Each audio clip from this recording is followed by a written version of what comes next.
Fondamentalement, aujourd'hui, par rapport à tous ces enjeux technologiques, ce qu'il faut vraiment planter comme graine dans l'ADN des entreprises, c'est la graine de l'innovation. Et l'innovation, on ne génère pas de l'innovation entre pairs, des gens qui sont comme des clones, qui se ressemblent toutes et tous. Hello et bienvenue au show Minter Dialogue, épisode numéro 94. Aujourd'hui, nous sommes le 30 juin 2019 et l'entretien est avec Mérité Buljo. Mérité est chef du digital et de l'expérience client chez BPCE Eurotitres, ayant exercé la même fonction précédemment chez Natixis.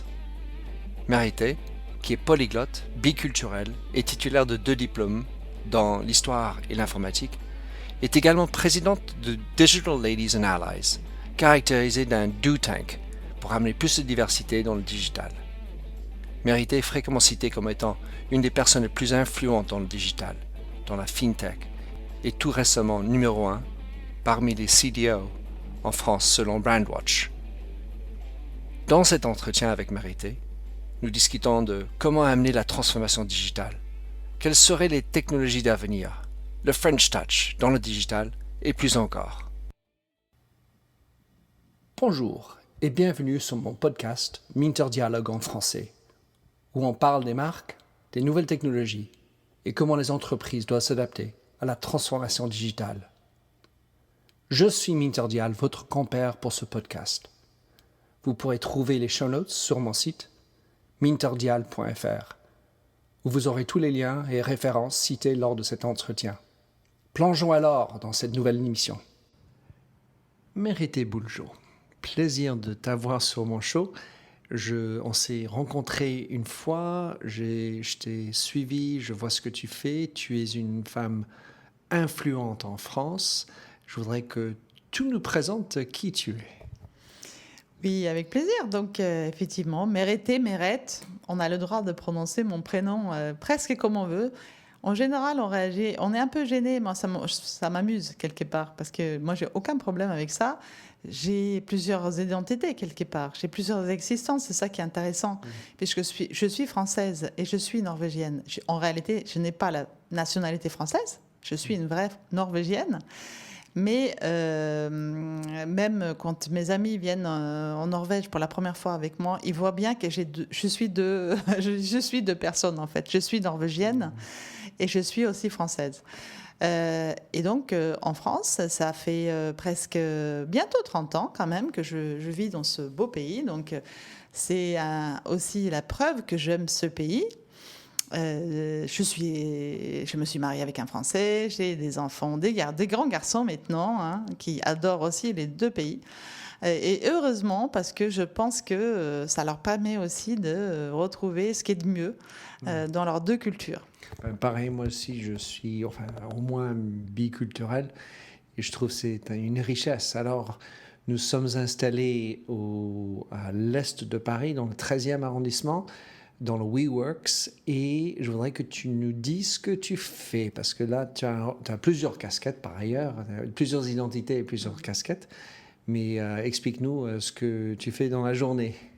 Oui, donc effectivement, après la personne ou les personnes, Mérette, Mérité, etc., je travaille aussi. Et donc, je travaille au sein d'un grand groupe bancaire qui s'appelle BPCE, où je suis en charge dans un des métiers, dans une des filiales, de la transformation client et de la transformation digitale, qui va peut-être passer aussi par la transformation des clients d'ailleurs, et de l'amélioration de l'expérience client.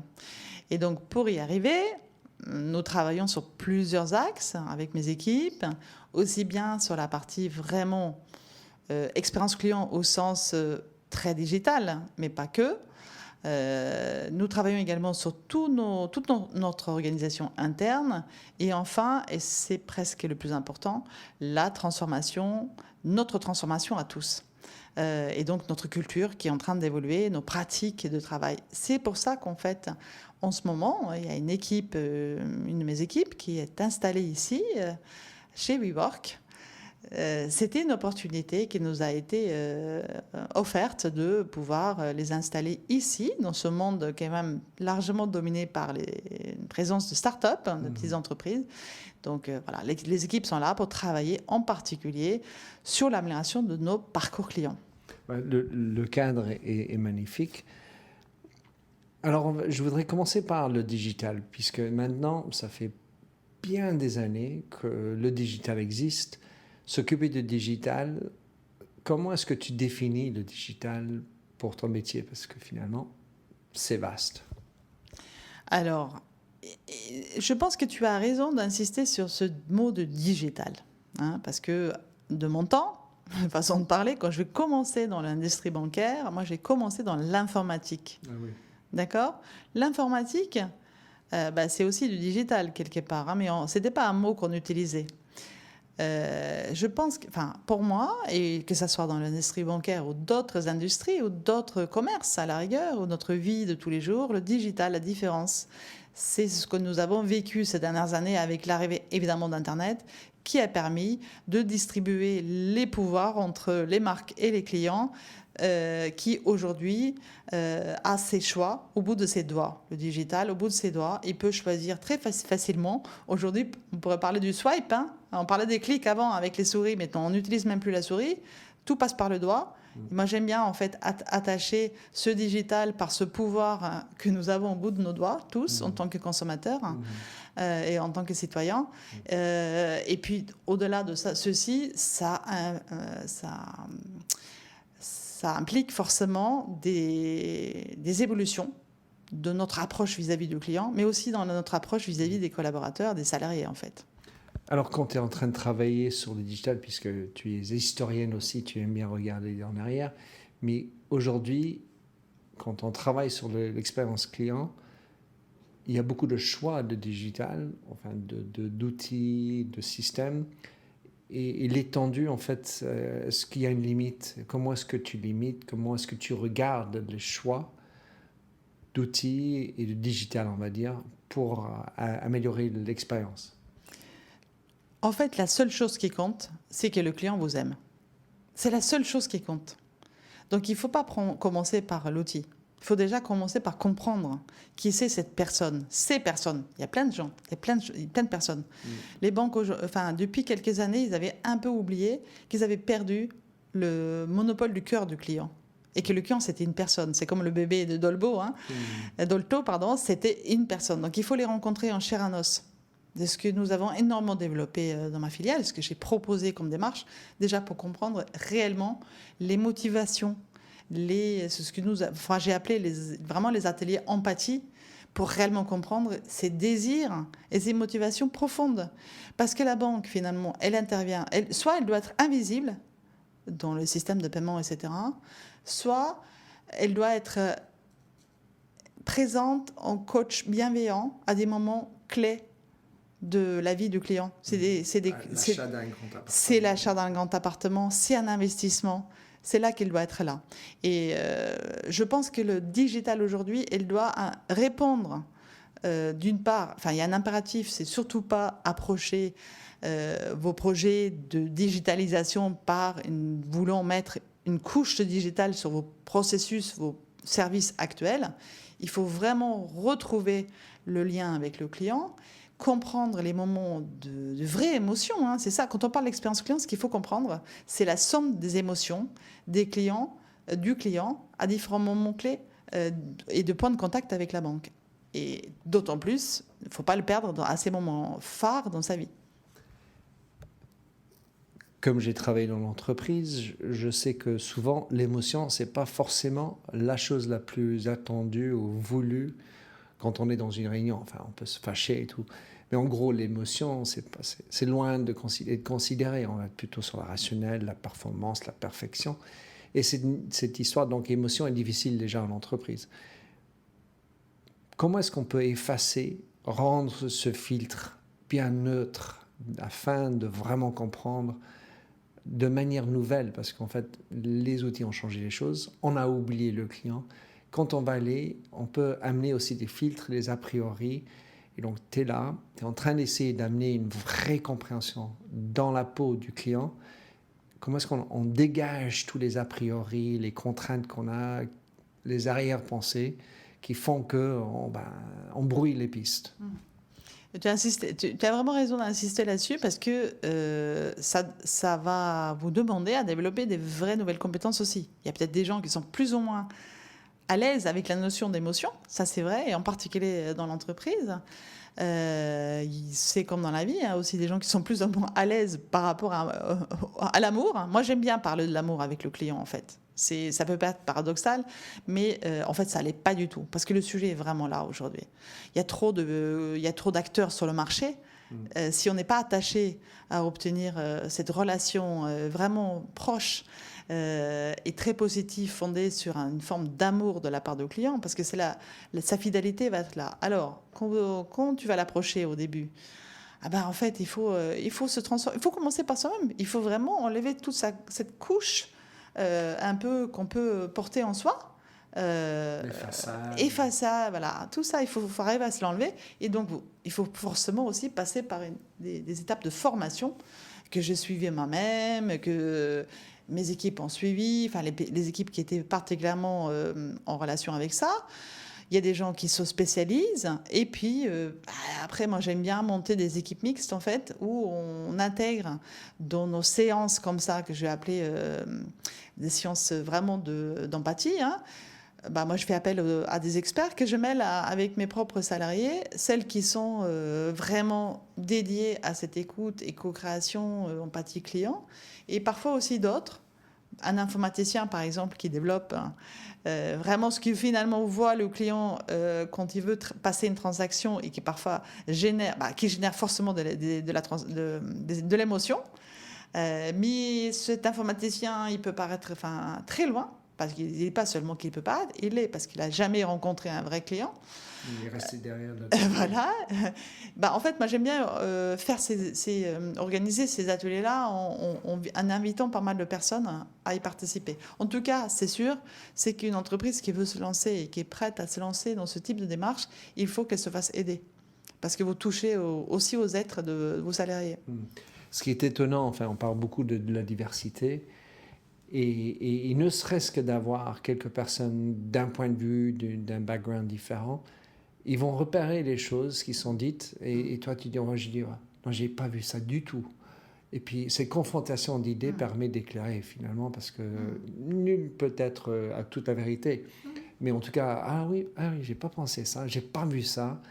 Et souvent il y a des personnes qui sont beaucoup plus aiguisées pour repérer les émotions, un moment de braquage, un moment de consternation, un petit moment de joie, on se voit un petit clin d'œil, petite surprise, pourquoi la surprise?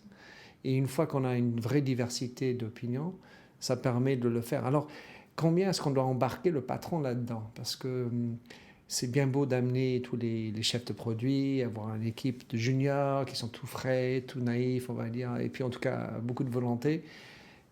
Est-ce qu'il faut embarquer jusqu'où faut-il embarquer? Il faut embarquer au plus haut niveau. Et moi, j'ai cette chance d'avoir aussi la confiance de mon patron dans mon métier, qui est en charge de la direction de ce métier-là. D'abord pour faire confiance avec ce genre de notions qui n'étaient pas monnaie courante. Maintenant, on en parle quand même de plus en plus. Moi, j'ai commencé à en parler en 2015. Donc, c'était à un moment donné, on n'en lisait pas grand-chose, même dans la presse spécialisée, etc. On n'était pas encore là. Donc, en fait, c'est quelqu'un qui s'est prêté au jeu. Il est venu avec nous, il est très curieux. Et je pense qu'il faut arriver à amener... faut amener les patrons. Les patrons, les patronnes, c'est impératif. Il faut que ces gens-là aussi soient, de temps en temps, confrontés comme ça à une situation d'un vrai client. Je veux dire, c'est combien de patrons parfois qui s'enferment un peu dans un tour d'ivoire et qui finalement achètent des études qui sont produites certainement par des prestataires qui savent faire ça, etc. Ok, c'est complémentaire, mais il faut aussi avoir ces moments de contact privilégié. Alors, je ne sais plus quel GAFA. Alors, est-ce que c'est Amazon? Je crois que c'est pas Amazon qui, dans leur grand bureau de conseil, il y a une chaise qui est vide. En fait, c'est la chaise du client. Ouais. Je crois quand même qu'elle est d'une autre couleur, comme ça, au moins, on la voit bien. Qu'est-ce que pensent? Voilà, qu'est-ce que pensent les clients? C'est super, parce qu'au moins, on se dit, voilà, visuellement, on voit qu'il faut toujours avoir en tête les clients. Je pense que si ça a été un succès, c'est qu'à mon avis, ils dépassent la chaise vide. De temps en temps, à mon avis, ils sont vraiment en contact avec des vrais gens qui sont aussi, qui sont utilisateurs de services. Je pense que c'est pas forcément le monnaie courant au niveau des patrons d'entreprise, que ce soit dans la banque ou ailleurs, mais en tout cas, c'est toujours ce que je diffuse. Et heureusement, à mon niveau, j'ai pu progresser sur le sujet en embarquant mon patron. Ouais. Enfin, ce qui est sûr, c'est qu'Amazon s'est décrété comme mission d'être la société la plus centrée sur le client de la planète. Voilà, c'est of Earth. Enfin, je m'en souviens. Et donc, Bezos en premier. Pour changer les états d'esprit, parce qu'en fait, quand on est sur cette transformation, c'est pas l'outil. Bien sûr, c'est drivé par le client, mais comment est-ce qu'on fait pour changer une culture? Parce que les cultures, c'est lourd. On le connaît maintenant, on a de la bouteille. On voudrait bien, mais c'est pas évident de changer des mœurs, des habitudes, des systèmes de communication, de BCC, de CC sur les emails. On va passer sur du WhatsApp et du Snapchat. Non, pas tout de suite. Comment est-ce qu'on fait, en tout cas progressivement, à amener le changement d'état d'esprit? En fait, moi, j'ai pas mal parlé de l'approche multicanal aussi du salarié, finalement. Je pense que quand j'ai commencé vraiment à prendre à bras le corps la transformation aussi en interne, il y a quelques années, j'étais peut-être un petit peu utopique en disant « Ouais, ça va être vraiment génial, tout le monde va se sentir libéré, tout le monde, ça va exploser, etc. » Bon, en fait, ça ne se passe pas comme ça, parce qu'il faut aussi comprendre que c'est dans des grands groupes comme les nôtres, il y a aussi des personnes qui sont là depuis des années, parce qu'il y a une forme de confort qui leur convient, et why not? Il faut l'accepter. Il faut l'accepter surtout que d'abord, voilà, parfois on va te regarder comme un farfelu ou une farfelue, hein, donc ça, il faut déjà être à l'aise avec ça, je pense. Et puis, il faut se dire, voilà, tout le monde ne va pas venir au même rythme. Il faut quand même se faire cette évidence-là. Et quand je dis multicanal, c'est-à-dire que voilà, il y a le menu, il y a plein de choses dessus. Un peu comme les menus chinois, il y a plein de numéros, machin, etc. Il y a plein de choses. Donc il faut arriver à bien mixer, je dirais, une équipe qui est un petit peu l'équipe un peu en avance, un peu les sentinelles qui vont booster, qui vont tester, qui en ce moment, ils sont ici à WeWork avec moi. Le tout, qu'il ne soit pas complètement coupé du reste du monde. Donc, il faut aussi organiser des moments où on invite un peu sous forme de journée porte ouverte, ou voilà, des moments de contact où les uns et les autres, d'autres personnes de l'entreprise peuvent venir regarder, visualiser, etc.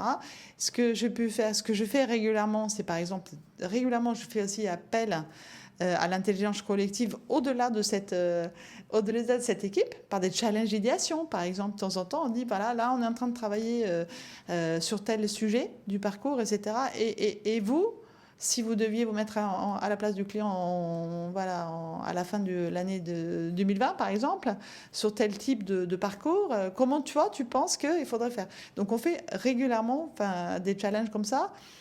Là aussi, c'est pas tous les salariés de l'entreprise qui vont réagir. On va se retrouver aussi un petit peu avec les mêmes. Mais à un moment donné, il faut l'accepter. Parce que moi, je vois quand même, malgré tout, que ça avance et que ça amène une culture. Et je vois aussi à des personnes qui étaient peut-être plus hésitantes, que ce soit au niveau de la direction, au niveau de différentes lignes strates managériales, ou que ce soit au niveau des personnes, des salariés.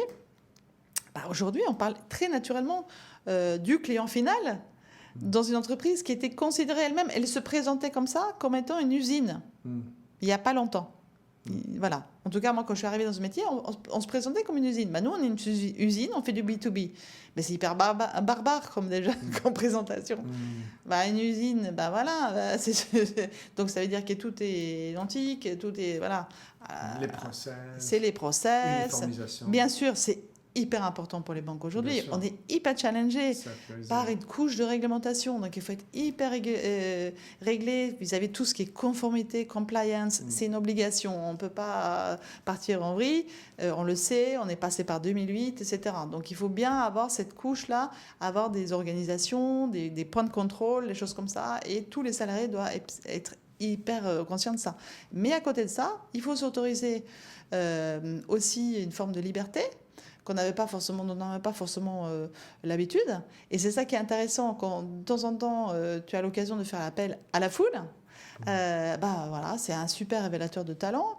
Même si ces gens-là, ils n'ont pas au quotidien, tous les jours, l'occasion de travailler étroitement dans tes équipes, tu peux faire appel à ces gens-là, tu les repères. Moi, j'ai mon petit vivier, je sais de temps en temps à qui on peut associer un atelier, un workshop pour creuser certains points.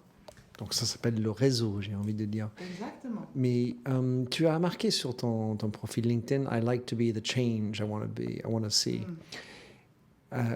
Combien c'est important pour le ou la patronne aussi. Et là, ma question est aiguë, c'est tu es quelqu'un qui pratique, tu fais le digital, tu es animé, tu es présente en ligne partout. Est-ce que c'est important ou quel est le rôle qu'un patron devrait jouer là-dessus? Est-ce qu'il doit aussi, ou elle, entreprendre et être digital? Mais complètement. Moi, je pense qu'on ne peut pas aujourd'hui prétendre être Chief Digital Officer.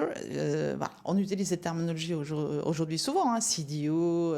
On ne peut pas faire ça. On ne peut pas avoir cette légitimité si on n'est pas digital, si on ne vit pas digital, si on n'est pas ouvert à l'écosystème. Même au-delà de travailler quelque chose tout de suite en partenariat immédiat et direct avec votre entreprise, avec ton entreprise, mais c'est obligatoire. Tout leader éclairé aujourd'hui, il doit avoir à la fois cette ouverture d'esprit et cette ouverture à l'écosystème. D'autres acteurs, moi je suis l'intime conviction que cette façon dont on avait de considérer les autres entreprises bancaires, là, parce que je parle de la banque, comme des concurrents, je pense que c'est un peu terminé. Et je pense aussi que dans cet écosystème, bien sûr, on parle des startups, open innovation, etc., mais aussi il y a d'autres acteurs dont il faut intégrer. Et je pense que c'est ça la richesse. Et je pense que fondamentalement, les entreprises qui survivront demain, c'est ces entreprises dont les dirigeants ont cette capacité d'ouverture et d'ouverture à l'écosystème. Alors justement, sur l'écosystème, quand je regarde des entreprises, banques ou pas, on veut être plus agile, on veut être transformé, on veut être centré sur le client. Et donc, il y a plusieurs moyens de faire des expérimentations. Par exemple, d'acheter un petit start-up ou d'intégrer un accélérateur, de délocaliser l'innovation à l'extérieur. Mais le problème, c'est de revenir. Aujourd'hui, pour BPCE en particulier, mais comment est-ce que vous apprivoisez l'innovation, l'inspiration des startups et comment est-ce que vous essayez d'intégrer, travailler avec, pas que la compétition, mais maintenant plutôt les startups, fintech, etc. Alors, je pense qu'il y a plein de solutions et comme BPCE, c'est un groupe très, très grand et avec plein d'entreprises, il y a plein de solutions différentes en fait. Donc, moi, je vais parler que pour ma partie. Nous, on est plutôt en mode opportuniste, dans le sens où on n'a pas forcément une recherche active pour développer des choses, mais plutôt pour imaginer parfois des bouts de parcours ou des bouts de solutions de petites startups qui peuvent nous proposer des bouts de parcours clients. Voilà, là, je vais prendre un exemple pour le rendre un peu plus concret. En ce moment, nous avons plugué, excusez-moi, c'est une expression un peu à la fois anglais, voilà. On a imbriqué une solution externe qui est portée par une start-up pour développer l'interaction dans une logique de réassurance du client final. Voilà, donc le client, il est sur son parcours digital. Il fait des opérations. À un moment, il veut de l'autonomie. Parce que ça, à travers nos écoutes clients, on a bien compris, il a besoin d'autonomie. Mais comme je disais tout à l'heure, de temps en temps, il y a des moments où c'est un peu compliqué. Donc là, récemment, c'est un exemple. On a plugué cette solution qui permet donc de générer de l'interaction. Pour l'instant, on fait ça sous mode chat. On a choisi le chat, au chatbot, d'ailleurs, C'est-à-dire que derrière le Sonchat, c'est des agents. Donc ça peut pas être banal. Pour nous, dans le genre, mais ça existe depuis longtemps. Pour nous, c'est pas du tout banal parce qu'en fait, encore une fois, c'est quand même assez récemment qu'on a développé cette notion de B2C. On peut même appeler, moi j'aime bien appeler ça de human to human. Parce que ce sont des humains qui vont se parler à travers un outil. Voilà. Donc ça, c'est un exemple, en fait, finalement. On est opportuniste, on a identifié que cette solution-là, elle est pertinente. Alors pourquoi on a choisi celle-ci? C'est parce qu'elle était très facile à imbriquer dans nos systèmes. Donc ça, c'est un exemple. Nous, on n'est pas du tout dans la démarche de racheter une start-up pour de résoudre un de nos problèmes. Personnellement, je suis en contact avec pas mal pour m'inspirer de ce qu'ils proposent. Et puis de temps en temps, on en trouve une. On n'est pas forcément seul à la trouver. C'est parfois des démarches groupes qui nous permet aujourd'hui d'avoir un certain nombre de références.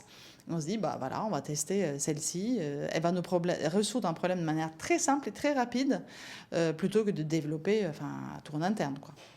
Alors Meret, avec ta position et ta multiculturalité, comment est-ce que tu pourrais qualifier la transformation digitale en France différemment d'autres pays? Est-ce qu'il y a des choses qui font que c'est différent en France, que ce soit par la loi, par la culture, par la langue ou autre chose, qui fait que il faut trouver un moyen un peu différent, le French Touch? Oui, alors moi je vais surtout comparer avec mon pays d'origine, que je connais assez bien, je vais régulièrement, j'ai même eu le grand plaisir d'amener des entreprises en voyage et un peu d'études pour rencontrer des entreprises de l'intérieur, y compris des banques. Je pense que si je dois comparer donc les pays nordiques en général et la France, finalement, dans les pays nordiques, ce sont des pays qui sont basés sur la confiance. La France est peut-être aussi un petit peu au-delà de la France des pays latines. Malheureusement, c'est souvent basé sur la méfiance. La méfiance envers l'État, envers le système, les institutions, mais parfois aussi dans l'interpersonnel. C'est que c'est très souvent, dans le démarrage d'une relation, il y a une défiance. Peut-être pas une méfiance, mais au moins une défiance. Enfin, une petite... voilà. On ne va pas tout de suite se dévoiler. Ça dépend d'où on vient en France aussi, parce que là, je fais des généralités.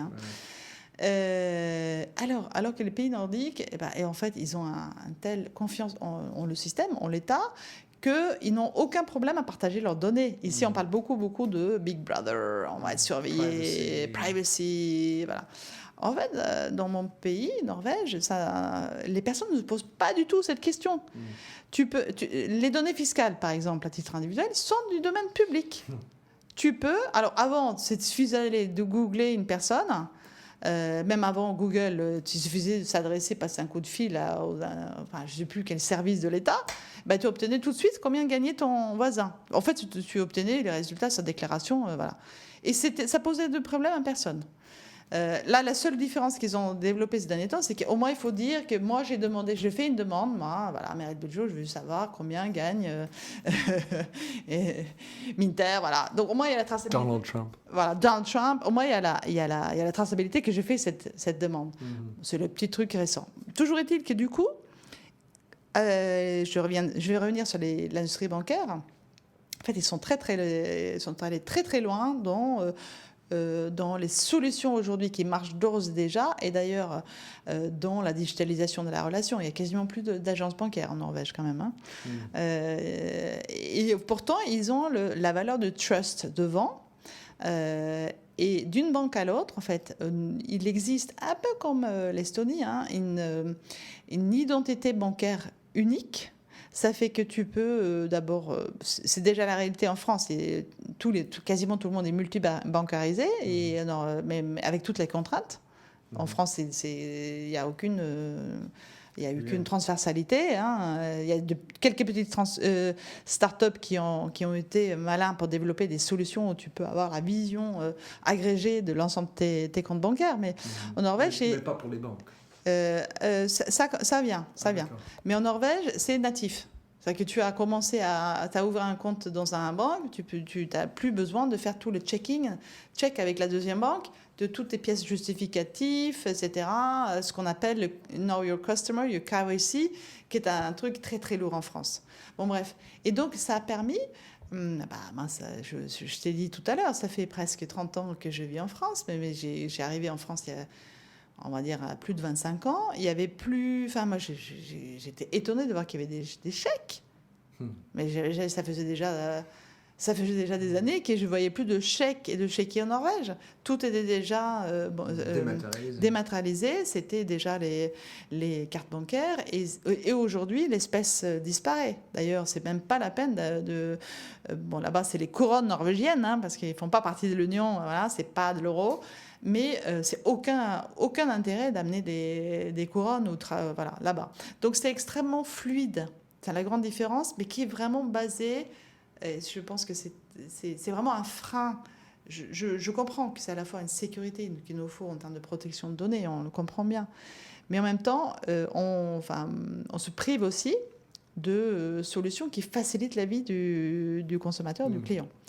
Donc pour moi, c'est la différence majeure. Donc c'est là-bas, les pays nordiques, ils ont toujours été des early adopters pour cette raison-là, parce que c'est très facile, et aussi parce que, d'accord, il y a un certain nombre de mois dans l'année où il fait nuit quasiment 24 heures sur 24. Donc je pense que c'est aussi pour faciliter la vie que ces solutions digitales ont été adoptées et développées très vite, et avec une étendue d'accès, de Wi-Fi, réseau. Tu as du réseau partout depuis très longtemps, et voilà, c'est vraiment développé pour ça, et ça a été complètement nécessaire. Là, je reviens sur la Norvège.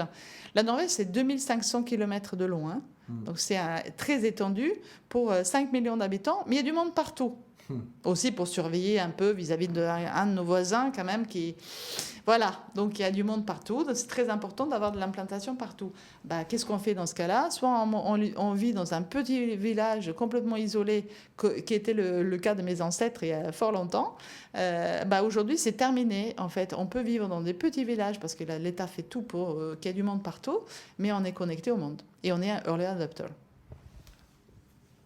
Dans ce que tu vois avec la différence entre la Norvège et la France par rapport à la transformation, ça rend les choses difficiles parce qu'on n'a pas accès à la donnée pour rendre la personnalisation et tout.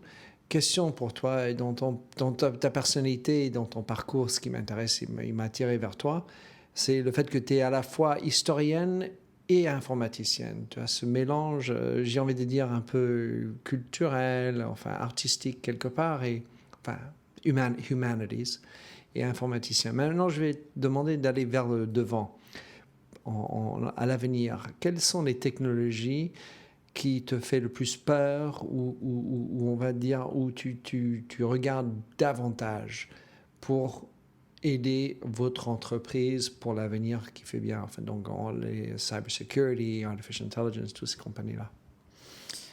Bon, donc comme je ne suis pas quelqu'un qui a peur en général, hein, ça peut être un défaut aussi, ne pas avoir peur. Non, il y a de la vigilance à avoir. Évidemment, c'est pas par rapport à la technologie, mais ce qu'on peut en faire. Donc, évidemment, on va parler de l'intelligence artificielle. Pas tellement par rapport à le fait que les robots vont se soulever et nous tuer un jour. Oui, peut-être qu'il y aura moins d'emplois parce qu'il y a des choses qu'on peut automatiser, mais je suis sûre qu'il y a des solutions à ça. Et que ça sera des opportunités de profiter plus de la vie. Donc, de toute façon, c'est le cours de l'histoire, hein. Je ne sais pas si tu connais l'origine du mot saboter. Moi, je l'ai appris d'un illustre philosophe français. Saboter, en fait, ça vient des tisserands lyonnais qui, le jour où leur métier à tisser ont été automatisés, en fait, ils ont balancé leurs sabots dans les machines pour les casser. Moi, je trouve ça génial. Mais bon, en même temps, voilà, ça va continuer comme ça. On aura plein de boulots qui vont être complètement automatisés, etc. D'ailleurs, j'ouvre une petite parenthèse. Ce que j'ai dit tout à l'heure sur chez Eurotitre, on a développé du coup une approche client final et jusqu'à être en contact avec le client, la cliente et discuter avec lui par le chat, mais pas uniquement parce qu'il peut aussi nous appeler. En fait, ces gens-là, chez nous, il fallait bien les chercher quelque part. On les a cherchés en faisant quoi? En automatisant des tâches qui n'avaient aucun intérêt et qui continuent à faire. Donc ça, on a utilisé d'ailleurs des systèmes d'analyse automatique de mails, ce genre de choses, par des formes d'intelligence artificielle, de robots, qui a permis de faire ceci. Et en fait, ça libérait aussi du temps à des gens qui sont ravis d'avoir aussi changé le métier. À un moment donné, ça continuera. Il y a un paradigme qu'il faudra revoir. Pour l'instant, il est absolument pas prouvé. Et le contraire, quand on lit la presse, c'est que l'industrialisation, la robotisation, on a plutôt pour le moment créé plus d'emplois qu'il en a tué. À un moment donné, on va falloir quand même avoir un changement de paradigme. Je reviens sur l'intelligence artificielle. C'est pas tant le peur des robots ou quoi, même si parfois, voilà, on regarde des robots on se dit, tiens, il suffit de plugger un arme et voilà. Moi, j'oublie un peu ce côté-là. Moi, je pense qu'il y a beaucoup plus de façons d'utiliser ces technologies-là pour répondre à des vrais problèmes de société. Je vais revenir dessus. Avant de passer à ça, l'intelligence artificielle, c'est des algorithmes qui sont, avec le machine learning, des capacités aussi à la machine, avec une grande base de données. C'est aussi ça le digital. C'est quoi la définition de digital? C'est aussi parce qu'aujourd'hui, on a énormément de données, donc on peut être beaucoup plus pertinent avec des algorithmes comme l'intelligence artificielle qui existe depuis avant l'ère de Internet. Ça commence à devenir intéressant parce que les données sont très très nombreuses. Après, ça peut poser d'autres questions sur l'écologie, mais on peut revenir. Ce qui m'a fait peur, ou en tout cas sur lequel il faut avoir une vigilance sur l'intelligence artificielle, c'est plutôt les biais qu'il faut faire attention à ce que les données, elles sont équilibrées, que ça apporte pas des clivages évidemment de genre, dans les solutions, voilà, ça vous propose, parce que ça te propose pas des solutions simplistes, parce que tu as pas, les gens qui manipulent tout ceci n'ont pas le conscience. Les gens n'ont pas envie d'être biaisés pour être biaisés. Ils ne veulent pas mettre des algorithmes biaisés pour avoir des machines sexistes et racistes. Il n'y a aucune volonté derrière. Mais c'est plus être conscient. Il y a de plus en plus d'entreprises qui mettent en place maintenant des Chief Ethics Officers pour justement être vigilants par rapport à ça. Donc je reviens plutôt par, voilà, est-ce qu'il y a d'autres...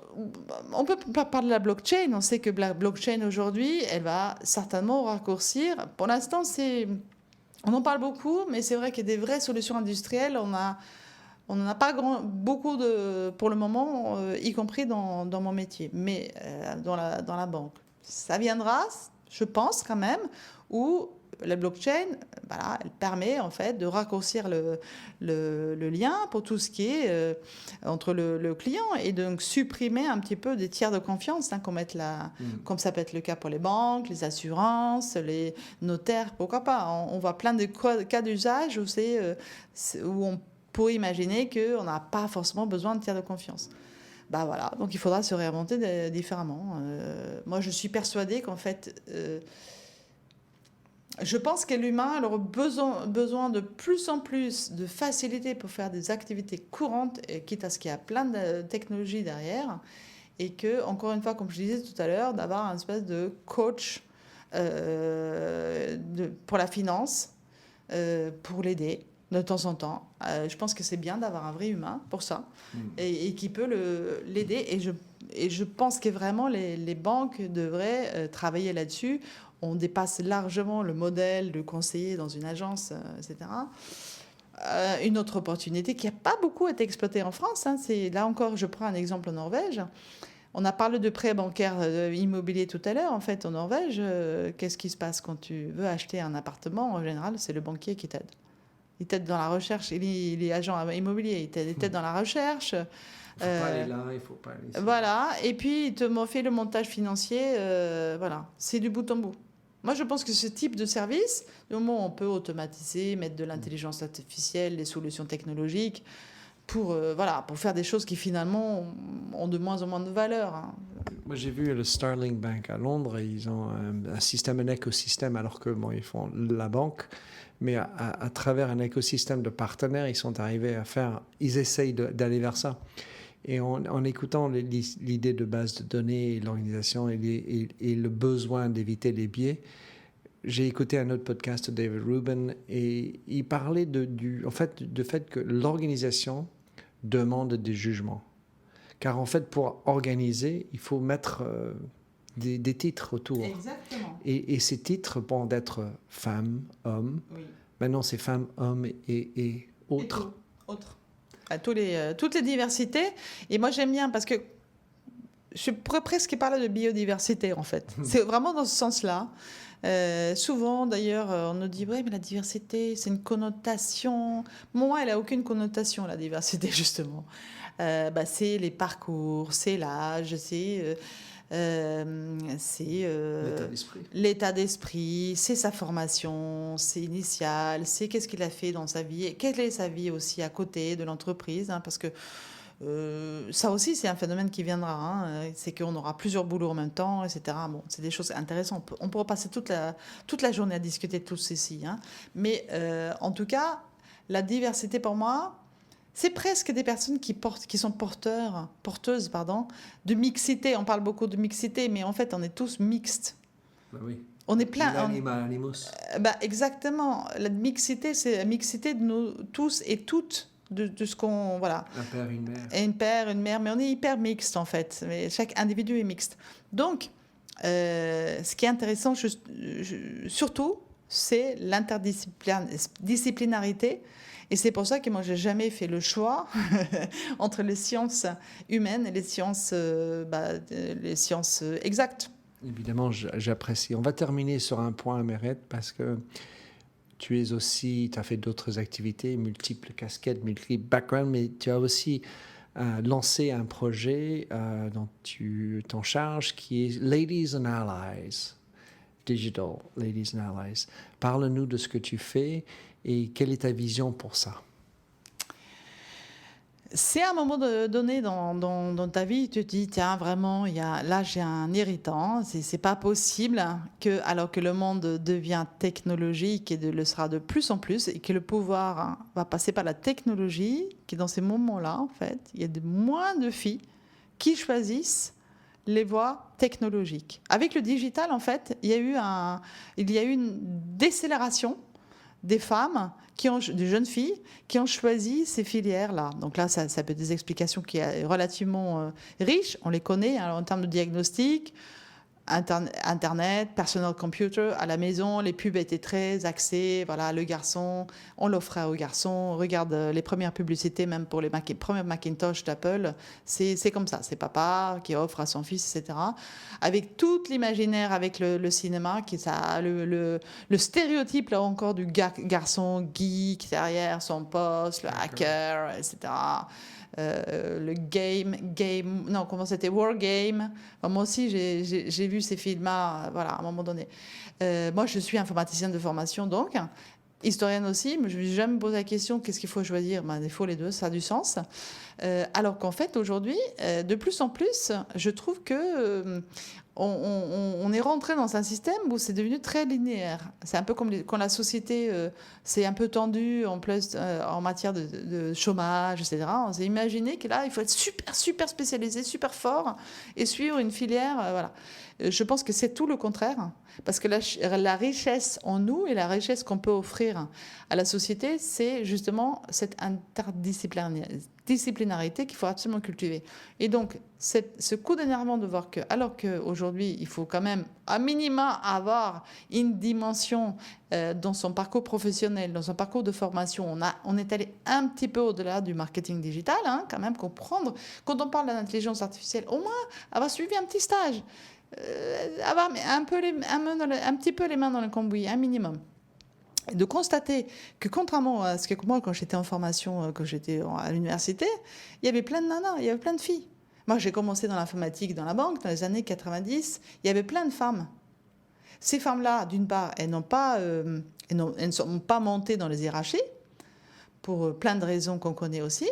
Et puis la nouvelle génération, elles n'ont pas choisi cette filière. Et donc aujourd'hui, il y a moins de femmes informaticiennes. Moi, utilisons les vrais termes techniques derrière. C'est la vocation des Digital Ladies Analyze, qui aujourd'hui, au bout d'1 an d'existence, réunit plus de 200 experts de digital. C'est un mouvement et une association qui est mixte de base, parce qu'il y a plein de, justement, de la mixité dont je parlais tout à l'heure, garçons, filles, enfin, il y a aussi bien des hommes, pour moi, c'est allies, qu'il faut impérativement, parce qu'on ne va pas travailler sur les solutions de mixité entre nanas, enfin, comme on ne va pas non plus travailler sur les solutions entre mecs. Parce que, fondamentalement, aujourd'hui, on ne peut pas, par rapport à tous ces enjeux technologiques, ce qu'il faut vraiment planter comme graine dans l'ADN des entreprises, moi je vais parler des entreprises, mais ça s'applique aussi à la société, c'est la graine de l'innovation. Et l'innovation, on ne génère pas de l'innovation entre pairs, des gens qui sont comme des clones, qui se ressemblent toutes et tous. C'est pas possible, ni uniquement des femmes, ni uniquement des hommes. Il faut de la diversité. La France aujourd'hui, et on parlait de qu'est-ce que c'est la French Touch. La French Touch, c'est aujourd'hui, la société française, elle est multiculturelle. Elle a déjà une culture magnifique à la base. Il y a d'autres cultures qui viennent s'y ajouter. Digital Ladies Analyze, donc non seulement c'est pour accroître le nombre et la visibilité des femmes dans la tech, parce qu'il y en a quand même là, il faut aussi les rendre visibles, mais de manière plus globale, accroître la diversité dans l'innovation. Sinon, on va pas y arriver. Sur ça, Merette, comment est-ce qu'on peut te suivre et quels sont les meilleurs moyens de te connecter avec toi, suivre ce que tu fais? Connecter avec moi. C'est vrai qu'en ce moment, j'ai beaucoup de connexions, donc je suis très occupée. Non, mais on peut me suivre sur Twitter, on peut me suivre sur Instagram. Je suis un peu moins présente sur Twitter parce qu'à un moment donné, ça devient chronophage aussi. Je suis un peu plus dans la in real life, on va dire, dans la vraie vie. J'aime beaucoup me nourrir aussi de contacts directs avec plusieurs, aussi bien dans l'écosystème de l'éducation que les autres entreprises, que d'autres secteurs industriels, etc. Mais en tout cas, un peu me suivre parce que ce que je trouve de formidable avec les réseaux sociaux, là aussi, je veux les prendre de manière positive, c'est le partage de la connaissance. Moi, déjà, je fais quelque chose qui est intéressant. La connaissance, elle se partage, hein, elle ne se divise pas, elle grandit. Hein. Plus tu partages ta connaissance, plus elle grandit, en fait. C'est ça qui est extraordinaire. Et ça te revient aussi. Et donc, l'intérêt de me suivre, c'est que moi, je suis généreuse comme personne. Je pense que la générosité, c'est vraiment une valeur qu'il faut rétablir et valoriser. La générosité, ça consiste à dire, voilà, tu détiens une info qui te semble pertinente, bah, tu la partages. Voilà, donc moi je partage des infos. Dès que je capte une personne qui mérite vraiment qu'on la met en avant, ça peut être un garçon comme une fille d'ailleurs, hein, parce qu'elle est porteur d'un message, ben voilà, je la mets en avant dès que j'ai l'occasion de le faire. Et c'est l'esprit même des 200 personnes qui nous ont rejoints dans le Do Tank. En fait, on est vraiment une association et un collectif, mais uniquement basé sur de la cooptation. On veut rester fidèle à nos valeurs, qui sont la solidarité et l'entraide. C'est aussi mon slogan, tu disais tout à l'heure, hein, be the change. Voilà, c'est ça en fait. Tu t'hérites sur un point dans la société aujourd'hui, bah, commence par toi-même. Il me semble, Merette, que tu le mérites. Merci beaucoup. C'était un plaisir de t'avoir, Merette. Ben, moi aussi, c'était un grand plaisir. Merci beaucoup. Merci de nous avoir écoutés sur Minter Dialogue en français. Vous trouverez tous les liens et références cités lors de cet entretien sur mon site minterdial.fr. Pour vous inspirer, je vous laisse avec une chanson que j'ai écrite dans ma jeunesse, A Convinced Man.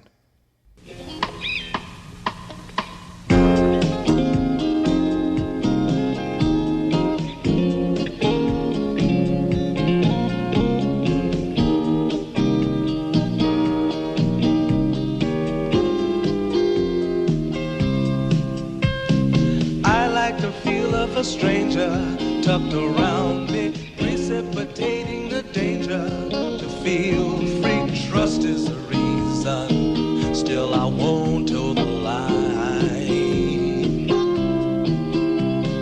I sit here passively,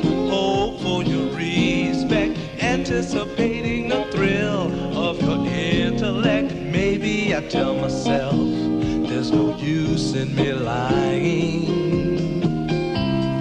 I'm a convinced man building an urge. I'm a convinced man to live and die submerged. A convinced man in the arms of a woman.